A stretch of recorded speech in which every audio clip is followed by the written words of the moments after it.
En 1870 va se poser le problème, la question du trône d'Espagne, parce que le trône d'Espagne est vacant.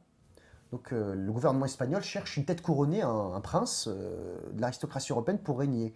Et Bismarck saisit l'occasion, dit tiens, je vais refaire comme les Habsbourg. En fait, Bismarck ne veut pas vraiment qu'un Hohenzollern règne en Espagne, mais c'est juste pour provoquer la France, parce qu'il sait que la France ne peut laisser passer ça.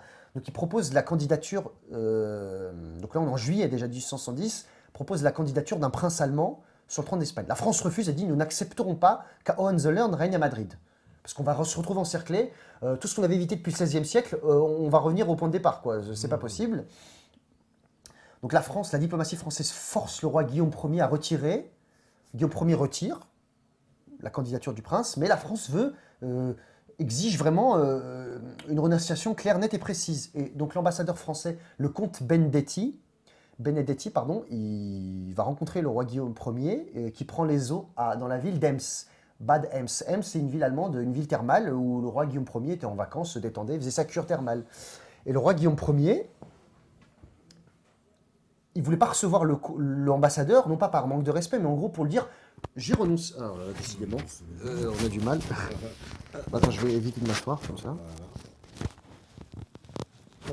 Voilà. C'est bon là, toujours? C'est bon, je crois, c'est bon. Donc, le roi Guillaume Ier dit je n'ai rien à ajouter, mais sachez que nous ne porterons plus de candidat au trône de Madrid, nous voulons qu'il y ait la paix, nous ne souhaitons pas de guerre. Bismarck va voir ce communiqué, va empêcher que le communiqué ne parvienne à la diplomatie française et va le modifier de façon à le rendre un peu méprisant, un peu comme si Guillaume Ier avait congédié de façon méprisante l'ambassadeur français. Parce qu'il s'est dit, il faut absolument que la France nous déclare la guerre. Parce qu'il dit, sinon, moi, j'échoue et je vais démissionner quasiment. Et tout ce que j'ai fait va être réduit à néant. Et là, colère pour la France, parce que c'est Bismarck qui modifie le communiqué du roi Guillaume Ier. La France exige des excuses officielles, c'est terrible, c'est pas possible, c'est un camouflet. Et la France déclare la guerre. Napoléon III commençait très malade et n'était pas d'accord par contre. On se souvient même je ne sais plus si c'était la phrase de Bazaine ou de Bourbaki, un général français, disait « On est prêt à faire une guerre, on est archi prêt, il ne nous manque pas un bouton de guêtre à l'armée française. » Donc la France déclare la guerre. Quelle est la situation de la France à ce moment-là? La France n'a aucun allié. L'Angleterre en a ras-le-bol que la France remue toujours et veut toujours s'étendre et bouleverse ou modifie l'équilibre des forces en Europe. Donc l'Angleterre n'est pas liée avec la France, est plutôt neutre, attend d'observer quoi. L'Autriche, elle aimerait bien se venger de Sadova, mais elle n'a pas oublié que la France a soutenu les Italiens et a piqué des territoires, a permis que l'Italie conquiert des territoires aux Autrichiens. D'ailleurs, à ce propos, je voulais parler de ce roman de Joseph Roth, d'un grand écrivain autrichien, qui s'appelle La Marche de Radetzky, où ça montre l'ascension d'une famille d'origine slovène dans l'aristocratie autrichienne. En fait, c'est la famille des von Trotta. C'est un lieutenant slovène, vraiment un tout petit lieutenant, qui sauve la vie. Bon, c'est un roman par contre, c'est romancé, mais quasiment toute la trame, l'ambiance est réelle dedans. Il sauve la vie de François-Joseph lors de la bataille de Solferino et il va l'anoblir. Ensuite, son fils va être noble et son petit-fils, en gros, l'épopée, c'est sur 3 générations, on voit l'ascension. C'est symbolique, c'est l'ascension et la chute de cette famille, parce que c'est aussi l'ascension et la chute des Habsbourg. En gros, ça va de Solferino à Sarajevo, au fameux attentat de Sarajevo et la Première Guerre mondiale. Donc vraiment un roman magnifique, Joseph Roth, la Marche de Radetzky. Donc, petite parenthèse fermée. Donc, l'Angleterre neutre durant le conflit en 1870. L'Autriche-Hongrie, elle veut bien prendre sa revanche sur Sadova, mais elle est méfiante parce que la Prusse est quand même puissante. Elle a vu ce que c'était que la Prusse.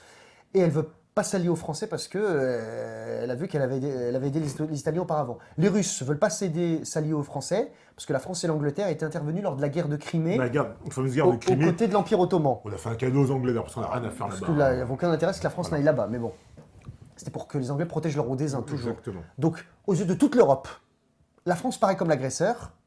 Tous les souverains allemands sont obligés de suivre la Prusse. Parce que toutes les opinions de toutes les régions d'Allemagne sont pour la guerre et en finir une bonne fois pour toutes avec cette France qui ne cesse de les agresser. Et pourquoi j'ai parlé tout à l'heure de l'auteur de l'hymne allemand, donc musique de Joseph Haydn, donc de ce August Heinrich Hoffmann von Fallersleben. Donc la guerre est déclarée donc fin juillet 1870. Regarde ce qu'il disait dans une lettre à un ami le 27 août 1870. Lui, il souhaitait la destruction de la France et son démembrement carrément. Donc je te cite, c'est dans une lettre qu'il avait adressée à un ami. Il ne nous reste que la haine contre cette race damnée des Français, ces monstres de l'humanité, ces chiens fous, cette grande nation de l'infamie et de la bassesse. Que Dieu nous offre, et il nous offre, de sortir de son combat couvert de gloire et de rendre cet immense service à l'humanité que pour moi et pour nous tous, l'Allemagne par-dessus tout devienne une réalité. Donc à ce moment-là, il ne faut pas savoir que l'Allemagne allait gagner, mais pour dire, en gros, ce qu'il dit, c'est des mots forts, hein. Ces chiens fous, parce qu'en fait, à partir du 19e siècle, on surnomme la France la grande nation. C'est le surnom de la France. Mais les Allemands, par dérision, ils appellent la France die selbstgenannte grande nation, l'autoproclamée grande nation. Donc voilà, donc la France est isolée. La bataille de Sedan, le 2 septembre 1870, où Bazaine, MacMahon, mais surtout c'était Achille Bazaine le général, Napoléon III est malade, il est fait prisonnier, c'est une défaite cinglante. 5-6 semaines après. Parce que depuis la guerre de 100 ans, lorsque la France a perdu la guerre de 100 ans, depuis la France n'avait plus perdu une guerre contre un adversaire seul. J'ai parlé tout à l'heure avec François Ier lorsqu'il est prisonnier, mais il est prisonnier loin, il n'est pas prisonnier en territoire français, il est prisonnier à Pavie en Italie. Lorsque sous Louis XIV, ou alors Louis XV, quand Louis XV perd des territoires, c'est l'empire colonial, mais c'est pas la France même. Et après, sous Louis XIV, la France a toujours affaire à des coalitions gigantesques. Là, ça faisait depuis la guerre de 100 ans que la France n'avait pas subi une défaite contre un adversaire seul. Et c'est la fameuse phrase de Jacques Bainville dans son Histoire de France, qui disait « On pensait affronter la Prusse, c'est toute l'Allemagne qu'on a dû affronter. » Donc 2 septembre 1870, défaite de Sedan. 4 septembre 1870, la Troisième République est proclamée, donc c'est la chute du Second Empire. Napoléon est prisonnier. C'est une revanche inouïe pour les Allemands, puisque c'était un Napoléon, puisque c'est Napoléon Ier, l'oncle de Louis-Napoléon Bonaparte, qui était Napoléon III. C'est un Bonaparte qu'on a vaincu. La même famille qui nous avait vaincus. Qui nous avait vaincus. Parce que le Guillaume Ier, il est né en 1797. Lorsque Napoléon entre dans Berlin en 1806, ce roi-là a 9 ans. C'est un destin inouï. Là, bon, il est très vieux à la fin de sa vie, mais de son vivant, il prend une revanche. Ensuite, il y a le siège de Paris, le fameux épisode où on mange même des rats à Paris, l'éléphant du jardin des plantes, où les Parisiens l'ont mangé, ce que Victor Hugo appelait l'année terrible. Puis après, la commune de Paris, vraiment, c'est une guerre civile. Vraiment, la France, c'est plus bactère. Mais les Allemands dorment à Versailles. Le roi de Prusse passe le nouvel an, je ne sais plus si c'est le roi de Prusse ou l'aristocratie allemande, dort dans Versailles. Là où le roi Soleil, Louis XIV, qui avait tant de fois infligé des défaites aux Allemands, c'est un destin inouï. Là, les Allemands, vraiment, ils couchent à Versailles. Ils squattent Versailles, hein, pour parler de façon un peu vulgaire. Bah, ils font ce qu'ils veulent, quoi. Bah, c'est bon, vae victis, la malheur au vaincu. Et le 18 janvier 1871 est proclamé l'Empire allemand dans la galerie des glaces du château de Versailles. Pourquoi le 18 janvier 1871 ? Le 18 janvier 1701, le prince électeur de Brandebourg de Prusse devient roi de Prusse. Donc là, le 18 janvier, c'est un anniversaire, 1871, l'Empire allemand est proclamé et Guillaume Ier devient empereur d'Allemagne. Et vous connaissez tous ce fameux tableau d'Anton Werner, où on voit la proclamation de l'Empire allemand, où tous les généraux, l'aristocratie militaire allemande, prussienne, tirent son sabre et souhaitent longue vie au roi. Et on a Bismarck au milieu habillé en blanc. Tous sur le tableau sont représentés en noir, sauf Bismarck au milieu qui est représenté en blanc. Et Guillaume II, qui est le petit-fils de Guillaume Ier, n'aimait pas trop ce tableau. Parce que pour lui, c'était vraiment... c'était Bismarck qui était le personnage central du tableau. Ouais. Donc oui, à partir de là, par contre, à partir de 1871, tous les autres pays d'Europe sont surpris de la défaite soudaine et rapide de la France. Je vais te citer un passage du livre de Simone Veil, L'Enracinement, pour expliquer un peu cette mauvaise perception qu'on avait de l'Allemagne à partir de ce moment-là. Attends, je vais te retrouver juste le passage.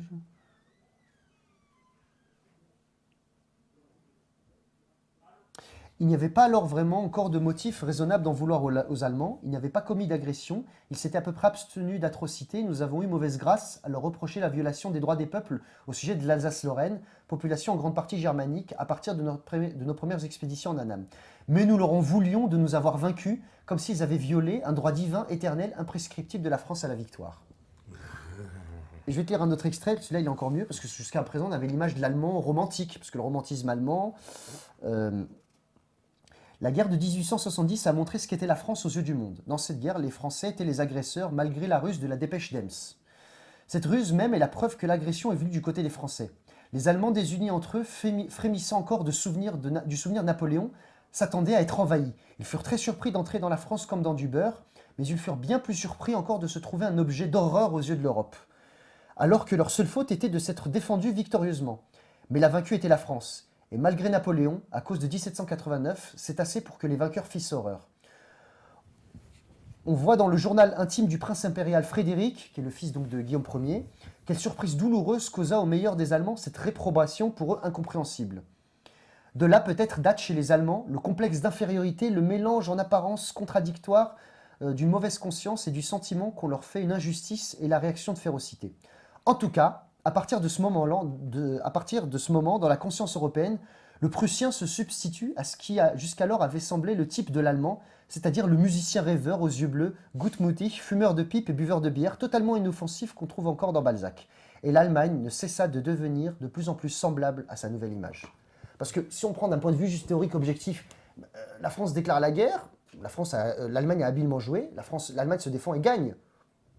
Mais à partir de là, elle devient vraiment un monstre barbare, horrible. Et les Allemands, complexes à partir de ce moment-là, comme s'ils avaient, non pas honte de leur victoire, ils sont contents, mais très vite ils se rendent compte que, aux yeux de toute l'Europe, ils ont abattu la nation de la Révolution.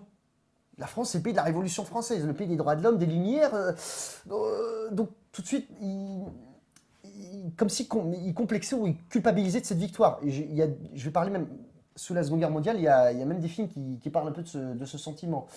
Donc ensuite, Bismarck continue sa politique, donc père de l'Alsace et de la Moselle, parce qu'on dit l'Alsace-Moselle, non, avec le traité de Francfort, c'est l'Alsace et la Moselle. Toute la Lorraine n'est pas allemande. Oui, c'est l'Alsace-Moselle. Donc Bismarck encourage aussi les Français à aller dans les colonies, comme ça ils oublient l'Alsace-Lorraine. Voilà, de mener une politique coloniale. Le congrès de Berlin, la conférence de Berlin 1884-85, parce qu'il ne faut pas idéaliser les Allemands non plus, c'est à la conférence de Berlin qu'on partage l'Afrique, enfin qu'on pose les principes entre nations européennes du partage de l'Afrique. Ensuite, Guillaume II, donc, le fils de Guillaume Ier, le roi Frédéric Guillaume III, je crois, j'ai oublié son nom, règne très peu de temps, et c'est son fils Guillaume II qui règne, et il inaugure, et il est en conflit avec Bismarck, et il pousse vers la sortie Bismarck, qui meurt en 1898, et Guillaume II, lui, il inaugure ce qu'on appelle la Weltpolitik. Lui aussi, il veut une politique mondiale, et se lance dans la conquête coloniale en Afrique. Et les Allemands vont obtenir la Namibie, le Togo, le Cameroun et la Tanzanie. Parce que l'Allemagne, que l'Allemagne va perdre après en 1918, mais l'Allemagne n'a pas eu de grand empire colonial comme les Français, les Anglais, les Espagnols ou les Portugais. Quoi. Donc là, il y a le revanchisme en France. Puisque les Français veulent préparer à tout prix et laver la front. Ce qu'on disait, c'était n'en parlons pas, mais n'oublions jamais, c'était ça. N'en parlez jamais, mais y pensez toujours. Voilà, ne parlez jamais, mais y pensez toujours. Voilà, c'est ça. Et sur les cartes de France, l'Alsace-Moselle, on l'a colorée en violet. C'était la couleur du deuil. D'accord. Donc on l'a colorée, genre, on ne traçait pas la frontière là. J'en disais, elle est peut-être allemande, mais dans nos cœurs, elle est toujours française. Et beaucoup même de juifs alsaciens, parce que les Allemands ont laissé le choix aux habitants, ils disaient si vous voulez rester allemand, vous êtes allemand, si vous voulez demeurer français, vous devez aller en France. La famille Dreyfus, du fameux capitaine Dreyfus, c'est des Alsaciens, et eux ils sont allés en France, par amour de la France. Parce qu'il ne faut pas oublier que c'est en 1791, la France est le premier pays d'Europe à donner le statut de citoyen aux juifs. C'est considérable. On se souvient de cette phrase de Clermont-Tonnerre, qui est un député de la Convention, rien aux juifs en tant que peuple, tout en tant qu'individu. C'est-à-dire... vous êtes français. Pas de communautarisme, on va dire. On arrête aussi de colporter les clichés, les rumeurs sur vous, mais vous serez citoyen à part entière désormais. Comme pour les protestants sur Richelieu, voilà, c'est citoyen, mais pas de séparatisme ou de sédition ou de. Puis il y a eu même Napoléon va convoquer le Sanhédrin et forcer les Juifs aussi à se conformer un peu plus on va dire, aux coutumes et aux mœurs françaises. Donc il y a des Alsaciens qui choisissent la France, d'autres qui choisissent l'Allemagne, et beaucoup d'Allemands aussi vont aller s'installer en Alsace. On commémore le souvenir français aussi, je crois, côté français, ouais. Et donc va arriver la Première Guerre mondiale. Souvent, on ne parle pas du tout du Bagdad-Ban, la rivalité, parce que les Allemands vont, avec le chemin de fer qui part de Hambourg jusqu'à Basra, aux portes de l'Inde. On vient de découvrir du pétrole en Iran, en Irak. Les Anglais veulent éviter ça à tout prix. Donc ce chemin de fer doit passer par les Balkans. Il faut susciter à tout prix des tensions dans les Balkans. Il y a une tension en 1912 entre l'Empire ottoman et les pays balkaniques de la région. Ensuite, en 1913, une guerre entre pays balkaniques. Et en 1914, le 28 juin 1914, le fameux assassinat de François Ferdinand, l'héritier du trône d'Autriche, le fils de François-Joseph. François-Joseph qui a épousé la fameuse Sissi impératrice, pour ceux qui connaissent. souvent on dit, oui, Guillaume II avait une politique agressive, expansionniste. On se souvient qu'il y a eu un conflit à propos du Maroc, parce que la France convoitait le Maroc, mais l'Allemagne aussi. La visite de Tanger, le coup d'Agadir en 1905, 1911 coup d'Agadir, pardon. Par contre, pour l'Autriche-Hongrie, le prince héritier d'Autriche est assassiné. Il est normal qu'elle demande des explications. Imagine-t-on le prince de Galles, donc le prince héritier d'Angleterre, s'il se fait assassiner à l'étranger, est-ce qu'on imagine le Royaume-Uni ne pas demander des explications et taper du poing sur la table? Ça m'étonnerait. Donc c'était normal que d'un point de vue austro-hongrois, les vrais austro-hongrois, hein, pas les austro-hongrois dont parle Adrien Bozzi, c'était normal que l'Autriche-Hongrie demande des explications. Bon, ça dégénère en conflit mondial. Après, c'est le traité de Versailles, le fameux diktat, et on se souvient tous de la phrase de Bainville, ce traité, c'est une paix trop douce pour ce qu'elle a de dur et trop dure pour ce qu'elle a de doux. C'est-à-dire que les Français récupèrent l'Alsace-Lorraine quand même, mais en gros, la France aurait pu annexer la Rhénanie. Clémenceau La Sarre, empêche, hein, ouais, même la Sarre, ne veut ouais. pas, ouais, on ne Mais- sait pas pourquoi. Parce Enfin, que toujours, on a une mais petite la idée. Rhénanie c'est très dur parce que des fois il y a des fleuves, vois-tu, Patrick, il y a des fleuves qui font penser à des pays. Si je te dis le Nil, tu penses à l'Égypte. Ouais. Si je te dis la Volga, Alors ici, si je te dis l'Amazone, le Brésil, si je te dis le fleuve jaune ou Yangtze-Kiang, c'est la Chine. eh ben, tu sais comment les Allemands surnomment le Rhin? Le Vater Rhin, le Père Rhin. Le Rhin personnifie l'Allemagne pour eux, c'est Germania le Rhin. Même s'ils ils auraient été mis devant le fait accompli forcé, je suis pas sûr qu'ils y auraient renoncé. Enfin, après, on va pas refaire l'histoire, encore une fois, mais vraiment, les Allemands surnomment le Rhin le Vater Rhin. C'est pas la petite mare, le petit marécage d'à côté du patelin du coin. Non, c'est le Vater Rhin. C'est toute la mythologie germanique. J'ai parlé de la chanson des Nibelungen tout à l'heure, l'or du Rhin, Rheingold. C'est un opéra de Wagner, ça aussi. Rheingold, l'or du Rhin. Donc, bon, ça aurait pu, mais on sait pas. Bon, en gros, ce que Bainville, la diplomatie française, ils auraient bien aimé vouloir démembrer de nouveau l'Allemagne. Donc Comme l'Allemagne, le traité de Westphalie. voilà, revenir au traité de Westphalie. Donc Guillaume II avait abdiqué le 9 novembre. Le 11 novembre, l'armistice. Il y a la République de Weimar qui est proclamée. Quelques ouvrages qui parlent de cette période. Quasiment le meilleur livre sur la guerre, enfin peut-être pas le meilleur, mais un des meilleurs que j'ai lus, Ernst Junger, qui a écrit après se souvenir de sa campagne en France, parce qu'il a fait toute la Première Guerre mondiale sur le front du Ouest, en allemand, Einstahlgewitter, en français, Orage d'acier. Il est né en 1895 et il est mort en 1998. Il a vécu 103 ans. C'est vraiment un destin, une vie exceptionnelle. Il a traversé toute l'histoire de l'Allemagne et un autre, parce que les Allemands n'acceptent pas le diktat de Versailles. On parle même de la Dolchstoßlegende, c'est-à-dire le coup de poignard dans le dos, parce que pour les Allemands, ils se disent militairement, on n'avait pas perdu. Même si on reculait, l'Allemagne n'a pas été envahie. On n'a pas subi destruction. Et il y a un livre aussi de Ernst von Salomon qui s'appelle Die Gestehten, Les Réprouvés, où il raconte comment il y avait les corps francs, die Freikorps, ils essayaient de garder les territoires allemands qui allaient devenir polonais, puis après il a fait une guérilla aussi en Rhénanie. Ils vont même jusqu'à assassiner un ministre allemand, le ministre des Affaires étrangères, Walter Rathenau. Parce que l'Allemagne perd plein de territoires, la Silésie, une partie de la Poméranie. On l'ampute à la hache après le traité de Versailles. Non, mais le corridor de Danzig, tout est fait pour que la guerre éclate de nouveau. Sincèrement, voilà. Là, Soit tu files tout à la Pologne, mais tu files pas, tu coupes pas un bout en deux. Petit bout en deux, voilà. Le fameux corridor de Danzig et tout, Danzig, c'est pas pour rien que c'est là qu'éclate la guerre de nouveau. Donc Ernst von Salomon aussi raconte sa guérilla contre les Français en Rhénanie, quand les Français occupent la Rhénanie en 1923. Ce que les Allemands n'ont pas aimé aussi, c'est parce qu'il y avait des tirailleurs sénégalais dedans, enfin dans la Rhénanie. Et les Allemands, ils voyaient ça, pour eux, ils se disent, les Français nous méprisent tellement qu'ils nous envoient entre guillemets leurs esclaves. Parce que les Allemands, par exemple, n'ont pas utilisé tirailleurs lors de la Première Guerre mondiale. Non. Ils ont utilisé ce qu'on appelle les askari namibiens, mais qu'en Namibie. Ils étaient un peu gendarmes, un peu si on veut. C'était les seuls tirailleurs qu'ils avaient. Il n'y avait pas de tirailleurs africains. La France est le premier pays d'Europe à avoir fait ça. Même les Anglais n'avaient pas fait venir. Les Anglais vont le faire ensuite. Ils font ensuite, mais la France est la première à le faire, à faire venir des gens des colonies pour participer à une guerre en Europe, Absolument. sur le sol européen. Donc, Ernst von Salomon en parle dans son livre Die Gestehten, les réprouvés. Et aussi, donc, pour Ernst Junger, Einstahlgewitter, Orage d'acier, parle de c'est le récit de ses souvenirs de guerre. Il va être décoré aussi de la médaille pour le mérite. C'est le plus jeune militaire allemand. À 23 ans seulement, il aura eu cette décoration, ce qui est vraiment exceptionnel, d'un point de vue donc, militaire. Ensuite arrive la République de Weimar, puis après la crise de 29, la montée, vous connaissez ça déjà, l'arrivée d'Hitler au pouvoir, puis qui va essayer de revenir sur les traités de Versailles. Donc après, il recrée la Wehrmacht, En 1936, il occupe la Rhénanie. La France et l'Angleterre auraient pu envahir, hein, parce que les Allemands n'auraient pas pu s'opposer à une invasion française.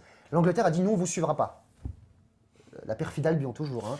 Les Français se sont dit, bon, on ne veut pas y aller seul. Alors que la France aurait pu y aller, parce que l'Allemagne avait que 100 000 hommes après le traité de Versailles. Alors qu'en face, la France a largement plus d'hommes mobilisables. Ah oui, petite aussi. Alors, dans les années 20, il y a ce qu'on appelle la guerre du Rif, dans le nord du Maroc, parce que les Français ont aidé les Espagnols à soumettre cette région-là qui avait vaincu les Espagnols, avec l'émir Abdelkrim. Pour ceux qui connaissent, c'est lui qui il a inspiré la guérilla moderne, il a inspiré même Ho Chi Minh et Mao Tse-tung. Donc, après le traité de Versailles, on interdit aux Allemands l'aviation moderne, les armes chimiques, mais on récupère des stocks allemands pour que les Espagnols et les Français s'en servent pour bombarder le nord du Maroc. Pétain, Henri Giraud, s'était illustré lors de cette guerre aussi. Donc voilà, donc on revient à la Rhénanie. Hitler annexe les Sudètes, il veut donc faire une grande Allemagne avec tous les pays qui parlent allemand. Donc la Seconde Guerre mondiale, je ne veux pas faire le récit de la Seconde Guerre mondiale, vous le connaissez suffisamment. Puis on arrive donc en 1945 où toute est détruite, pulvérisée. Atomisée. Tous les Allemands qui étaient installés dans l'Est depuis le XIIIe siècle, depuis ce fameux Drang nach Osten, 14 millions de déplacés, 2 millions de morts. Königsberg devient Kaliningrad, voilà, je vous en parle. Oui, pourquoi les Allemands toujours ont ce sentiment de « oui, mais on est violent, mais non, on a gagné, on est fort, mais on n'est pas des barbares hein. ». Par exemple, dans le film La Grande Vadrouille, avec Louis de Funès, il y a la scène du train où il y a un officier allemand qui parle croit-il, à un Français, alors qu'il s'agit d'un parachutiste anglais. Donc cet officier allemand se met à citer du Charles Péguy. Un officier allemand qui connaît Péguy. Hein. Donc ils sont dans le train, il dit « Ah, la France, ce pays, la houle de la mer qui monte », enfin bon, ouais, il chante et tout. Puis après, à la fin, il dit « Charles Péguy, c'est un admirable poète, n'est-ce pas? Vous voyez, je connais bien votre langue. » En gros, ça veut dire « Oui, d'accord, on vous a vaincu, mais moi, je respecte votre culture, je vous aime bien, je suis pas un barbare, quoi. » Dans le film La Traversée de Paris, avec Jean Gabin, Louis de Funès et Bourvil, qui est adapté d'une nouvelle de Marcel Aimé, qui est de son recueil de nouvelles Le Vin de Paris. Donc pour ceux qui connaissent l'histoire, Bourvil doit vendre, il s'appelle Martin dans le film, il doit vendre un cochon au marché noir. Et si tu te fais choper à vendre de la viande, du cochon en temps de guerre, faut en trouver. Hein. Donc si tu es surpris à vendre au marché noir, la sanction est terrible. Hein. Les Allemands répriment sévèrement le marché noir. Mais à un moment, ils se font arrêter. Donc Bourvil entraîne, l'écran est éteint, je ne sais pas si c'est normal. Donc Bourvil,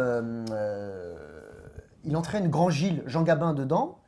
Mais il ne sait pas qu'il est peintre. Il pense que c'est juste un gars comme ça. Il l'entraîne avec lui. Il dit tiens, je suis sur un coup. Est-ce que tu veux te faire un peu d'argent? Voilà, on va vendre ce cochon. Mais ils se font arrêter par les Allemands à un moment. Puis un officier allemand qui reconnaît Grand Gilles, qui est un peintre, donc Jean Gabin. Et il lui dit mais c'est quoi ce cochon, tout ça, c'est suspect quand même. Donc cet officier allemand admire Jean Gabin, Grand Gilles, donc qui est un peintre reconnu. Et Gabin lui dit oui, mais c'est pour ma maison de campagne à Barbizon. Barbizon, c'est une ville pas loin de Fontainebleau, donc en Seine-et-Marne. Et il y a eu ce qu'on appelait à la fin du 19e siècle l'école de Barbizon. Donc c'est une école de peinture. Et l'officier allemand, comme il connaît la France, il sait parler français, il connaît un peu la culture française, il lui dit « Je connais l'école de Barbizon ». Il fait « Bien évidemment, tu te moques de moi, ton cochon c'est pour ta maison de campagne. Tous les peintres ont une maison à Barbizon, bien évidemment, tu te fiches de moi ». Il fait « Non, là tu te livres au marché noir. » quoi. Mais tu vois, pour te dire que l'officier allemand connaît la peinture, l'école de Barbizon. Oui, pour la peinture, pour le 19e siècle, je voulais parler aussi du peintre Gaspard David Friedrich, qui a peint ce fameux tableau, Le voyageur contemplant une mer de nuages. Vous tapez Caspar David Friedrich, Le voyageur, la mer de nuages, vous trouvez, c'est un tableau très connu. Donc on arrive donc en 1945, RFA-RDA coupé. L'Allemagne séparée en deux, coupée en deux, occupée, un côté les Russes, l'autre côté les Américains. Jusqu'à maintenant, les villes détruites, Dresde, voilà, qui toute l'Allemagne est effondrée, détruite, occupée, laminée. En gros, après, à partir de là, les Anglo-Américains se disent aux Allemands, ok, vous dominerez économiquement l'Europe à travers la fameuse construction européenne plus tard, économiquement, mais sous notre parapluie militaire. Voilà. Jusqu'à maintenant, l'Allemagne est un pays occupé. Hein. Je ne sais pas si les gens le savent. Hein, mais il y a des bases, la plus grande base américaine en Europe est en Allemagne. Oui, jusqu'alors, on parle d'Allemagne, c'est un pays sous occupation. Après, il ne faut pas être naïf. Il y a le rapprochement franco-allemand avec le traité de l'Élysée en 1963 avec De Gaulle et Adenauer. En France, on dit beaucoup le partenariat franco-allemand, couple franco-allemand, mais en allemand, il n'y a pas d'équivalent pour dire couple franco-allemand. Puis l'Allemagne, voilà, il faut pas être naïf complètement. Moi, je fais pas l'éloge de Merkel, de la Non. BCE, de Francfort. On avait réinauguré, là, il y a pas longtemps, il y a eu un rassemblement qui a pas mal dégénéré à Francfort. On voulait inaugurer un bureau de la BCE, je crois, et puis il y a eu des échauffourées. Par contre, juste un petit truc. Bon, je ne fais pas l'éloge d'Helmut Kohl, de Schröder ou de Merkel, mais entre Merkel d'un côté, Sarkozy, Hollande de l'autre, qui respecte plus la fonction? Est-ce qu'on connaît les Allemands, même en Europe? Vous savez que dans le monde entier, on se fout de la gueule de la France. Hein. Avec Sarkozy, Carla Bruni, Hollande, Valérie Trierweiler, Julie Gaillet. Mais c'est lamentable. La fonction présidentielle jamais a été rabaissée autant. Je ne sais pas jusqu'où on va aller, où on va creuser. Quoi. Si on creuse, on va trouver du pétrole. Hein. Est-ce que Merkel, on connaît son mari? Est-ce qu'on l'a déjà vu en photo? Est-ce qu'on a vu Merkel, je ne sais pas moi, en photo qui fait du jet ski ou Non, quoi? on a vu des photos à poil qui sont passées. Oui, mais elle était jeune, elle était dans des camps de scouts quand elle était. Bon, voilà, mais je veux dire par là. On ne connaît pas sa vie privée Non, à non, Merkel. bien sûr, Donc, ils ont je plus ne de fais pas l'éloge de Merkel ici. Mais je veux dire par là, elle donne plus de respectabilité à la fonction politique que ne l'ont donné Sarkozy ou Hollande actuellement. Et Je veux dire ça. est-ce qu'on peut pas pas dire nier. que, alors justement, l'Allemagne, elle sort occupée, laminée de cette Seconde Guerre mondiale, effectivement, ils s'en Les relèvent. villes détruites, Voilà, villes détruites, bon, ils se relèvent Cologne, économiquement. Francfort, Dresde, Berlin. Tout est détruit, toutes les grandes villes allemandes sont détruites. Enfin, Munich est épargné, il y a d'autres villes qui sont plutôt préservées, mais en gros, les grandes villes allemandes, laisse les tomber, grandes villes quoi. allemandes sont détruites. Est-ce que, parce qu'il y a très important, 1989, novembre, La chute du mur de Berlin. la chute ouais. du mur de Berlin, réunification de l'Allemagne. Ouais. Au début, Mitterrand n'était pas très pour. Hein. Alors, C'était ses restes de son passé nationaliste à l'action voilà, française. bon, hein, on le ouais. sait, voilà, évidemment, Mitterrand, Et Helmut Kohl n'a vraiment pas apprécié la visite qu'il a fait en RDA auprès de Heinrich Honecker, qui était le dernier qui était dirigeant de le la dernier RDA. dirigeant de la RDA, tout à fait. Ouais. La France, effectivement, voit d'un pas très bon oeil, on va dire, Voilà. cette réunification allemande. Parce que quelque part, pour être clair, par rapport à tout ce que tu viens de nous expliquer, ça nous a arrangé qu'elle soit coupée en deux, cette Allemagne. Bah, d'un un point de peu vue purement. affaiblie. C'est vrai, français. Encore une fois, attendez. On est français. On est français, Là, je moi, parle je du parle point de moi, je parle juste. Là, dans notre émission, je voulais juste vous donner un autre œil sur l'Allemagne. Exactement. Moi, je parle de la culture allemande. Je suis germanophile culturellement. Oui. Parce que pour des raisons familiales, j'ai de la famille là-bas, je vous ai dit, mais je ne fais pas l'éloge de la domination économique de l'Allemagne. Voilà. Non, bien sûr. C'est pas ça. Et Je justement- ne fais pas l'éloge de l'euro, je ne fais pas l'éloge de la Banque centrale Ah à non, certainement Francfort. pas. C'est pas ça. Hein. Mais ce que je veux dire, c'est que justement, dans ce jeu franco-allemand, donc à On partir vous renvoie aux travaux de Pierre Hillard là-dessus, hein, qui vraiment a tout dit ouais, dessus. Hein. Comment son livre Minorité régionalisme sur le plan allemand de l'Europe, oui, on vous. Et est-ce que justement, à partir de 1990, on va dire, à partir de la fin de la chute du mur de Berlin, cette Allemagne réunifiée, justement, là on est en 2015, ça fait maintenant 25 ans, donc quasiment que cette Allemagne est réunifiée, l'Allemagne est redevenue, à mon sens, je ne sais pas si tu es d'accord avec cette analyse, mais un poids lourd politique en Bah, Europe c'est la qu'elle première n'était puissance. pas avant. Parce qu'avant c'était un jeu économique, mais c'était un. Tu sais ce que Joschka Fischer avait dit, Ouais. qui était membre des Verts, hein, ministre des Affaires étrangères sous Gerhard Schröder. C'était une phrase off, mais qui était connue, qui est Oui, connue je maintenant. connais, L'Union européenne va nous permettre d'avoir la place que ni la Première ni la Seconde Guerre mondiale ne nous avaient accordée. Ouais. Et il l'a répété 2 fois, je veux te dire, Et cette il est phrase. membre des Verts en plus. Ouais, Hein. il est membre des Verts. Et il a même dit nous réussissons avec ce que l'Union européenne, ce que nous n'avons pas réussi avec les canons Krupp. Les fameux canons Krupp. Voilà. Donc, comprenne qui pourra. Ouais. Mais tu vois, c'est pour dire, est-ce que c'est justement cette Allemagne, justement, maintenant, qui est réunifiée, maintenant, qui nous fait un peu, j'ai l'impression qu'ils nous font un peu peur, maintenant. Moi, je me souviens de l'Allemagne dans les années 80, c'est un pays secondaire. C'est-à-dire, on est encore dans le reste de la Seconde Guerre mondiale. Vous Ouais. êtes des vaincus, vous êtes des... Tu vois, nous, la France, c'est nous qui pesons, etc. Juste petite parenthèse, rien que la RFA, l'ancienne Allemagne de l'Ouest, c'est tout petit. C'est tout petit, ouais. Elle était pourtant déjà la première puissance économique européenne. Jean Baudin disait « il n'est de richesse que d'hommes ». Bon, quelque chose qui me fascinera toujours chez les Allemands, c'est cette capacité à travailler, à se relever, comme les Japonais. Comme les Japonais. Malek Benabi, dont j'avais parlé dans notre première émission, qui parlait de colonisabilité, il disait « les deux peuples travailleurs que j'ai vus dans ma vie, c'est les Allemands et les Japonais ». D'accord. Les Allemands parlent de Sittlicher Ernst, la conscience sérieuse. Deutsche Qualität. Deutsche Qualität. L'Allemagne est le premier exportateur au monde. Je répète, c'est pas la Chine le premier exportateur au monde, c'est pas les États-Unis, D'ailleurs, c'est l'Allemagne. petite précision, l'Allemagne a une balance excédentaire avec la Chine. C'est un des seuls pays d'ailleurs, c'est-à-dire que les Allemands vendent Par plus aux contre, là, Chinois. avec l'euro fort, puisque l'euro convient aux quantité exportations comme les allemandes, la Mittel Europa, Hmm. par contre, l'Allemagne, à force de trop tuer ses clients, de trop les casser, ça va lui retomber dessus. Parce que si les clients ne peuvent plus trop acheter, bah, ils ne vont plus acheter de produits allemands. Oui. Donc voilà. Donc oui, l'Allemagne redevient un parce que puissant hégémonique, moi j'ai l'impression oui. qu'elle nous fait plus peur Ah bah maintenant oui, mais qu'à bien sûr. l'époque, dans les années 80, Bien quand elle sûr, était bien sûr. RFA et RDA, finalement, ils étaient, j'ai envie de dire, presque seconde division, alors que là, ils sont en Ligue des Champions, quoi. Enfin, Parce voilà, que- bah, ils nous font vraiment flipper, quoi. Politiquement, militairement, ils Clairement. continuent à exporter. C'est- Ils vendent beaucoup de sous-marins à Israël, par exemple. À un moment, ils voulaient arrêter d'en vendre après la guerre de Gaza 2009.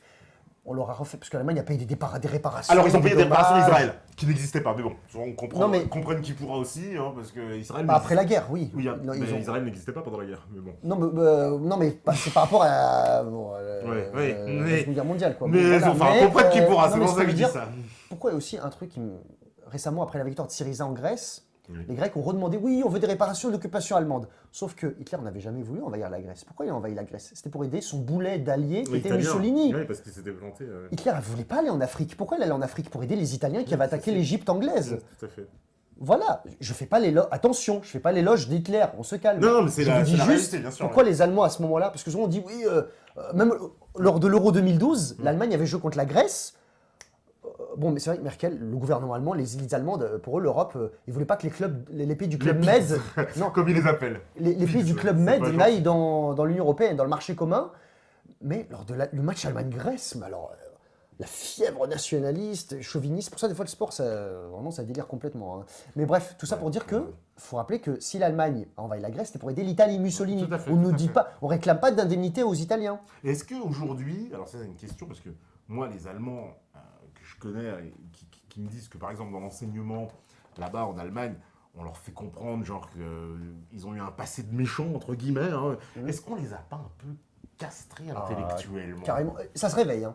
Oui, ça, oui. Petite, je vais te dire, souvent, pour tordre le coup aussi, l'allemand c'est une langue agressive, le cinéma allemand, si vous voulez, du grands cinéastes allemands comme Fritz Lang, les films ces dernières années qui ont eu des succès.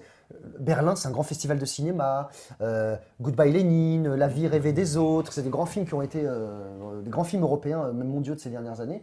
Mais je vais dire, on dit l'allemand c'est discipline militaire et tout. Bon, discipline en allemand ça vient du français discipline hein, déjà.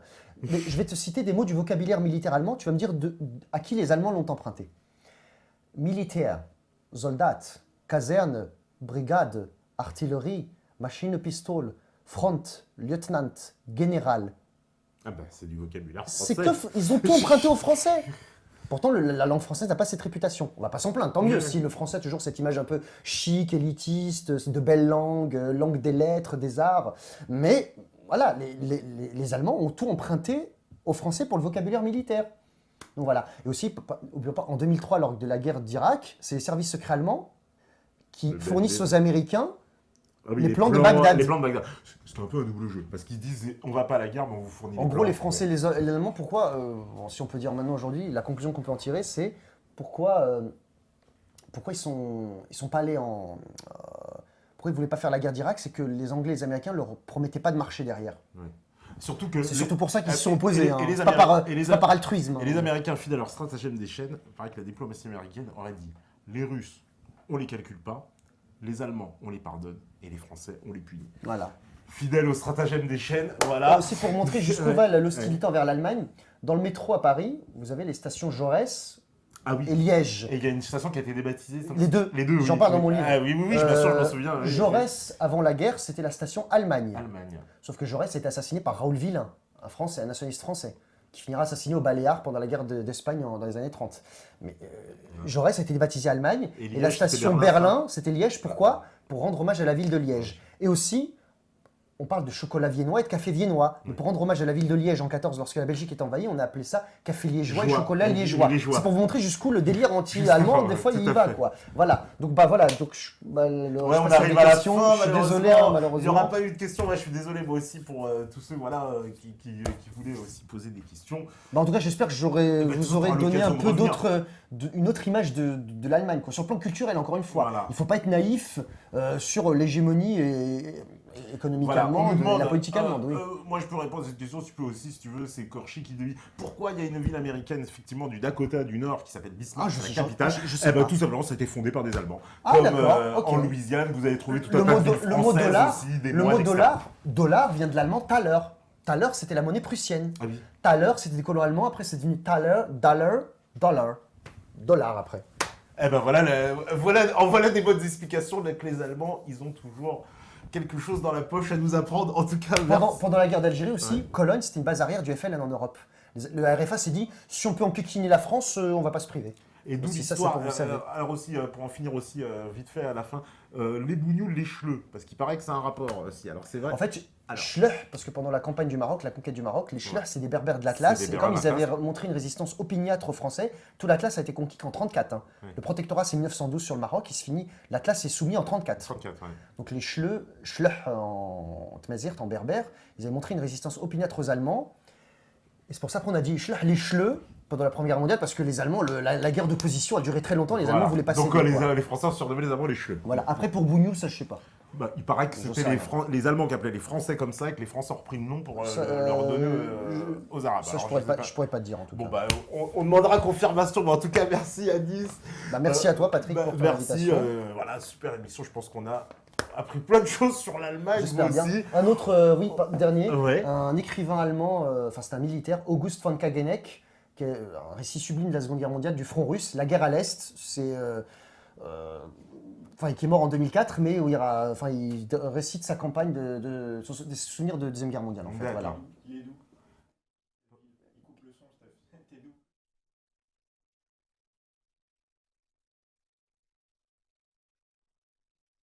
Pour dire au revoir.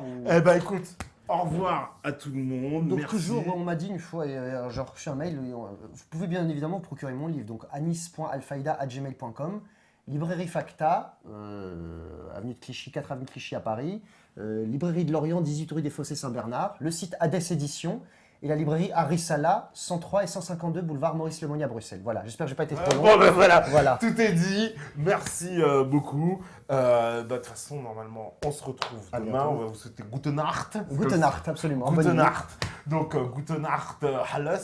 Gute Nacht, alles, oui, à tout le Tu monde. vois, je suis un Allemand dans l'âme. En plus, je suis d'origine hollandaise. Mais bon, Bon, d'accord. c'est pareil. C'est pareil. Allemand, hollandais, en plus, ils se fightaient aussi. T'es un Donc- peu Gouda alors sur les bords. c'est ça Ah, mais moi, je suis de partout. Je suis un viking. En même temps, Afrique équatoriale. Donc, tu vois, ça fait des mélanges. T'es malgache en fait. T'es malgache, il y a de tout dans le malgache. Voilà. Il y a de tout chez les Malgaches. Voilà. En tout cas, merci à vous. On se retrouve demain, Inch'Allah. On Inch'Allah. dira, voilà. Et puis, vous savez très bien que si vous écoutez ce message ce soir, c'est que vous êtes peut-être même en Allemagne, mais en tout cas, vous êtes la résistance. Merci. Ciao. Widerstand en allemand. Widerstein.